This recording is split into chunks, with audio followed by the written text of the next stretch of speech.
Hello అండి. Lining బ్లౌజుకి ముందు షేప్‌కి lining ఎలా అటాచ్ చేయాలో చూడండి. ఈ విధంగా ముందు సారీ క్లాత్ పెట్టి దానిపైన లైనింగ్ క్లాత్ పెట్టుకోవాలి.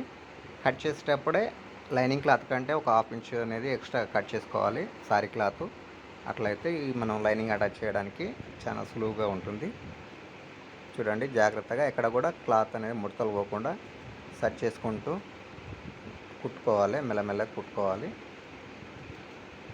లైనింగ్ క్లాత్ చుట్టూ అంటే చివర్లో రావాలి. చూడండి, ఈ టర్నింగ్లో కూడా జాగ్రత్తగా ఎక్కడ కూడా అసలు ముడతలు పోవద్దు. ఎంత నీట్గా కుడితే అంత నీట్గా వస్తుంది. ఆ తర్వాత ఇప్పుడు ఆ చుట్టూ ఉన్న ఎక్స్ట్రా క్లాత్ ఉంది కదా, సారీ క్లాత్, అదైతే ఈ విధంగా అయితే కట్ చేసుకోవాలి.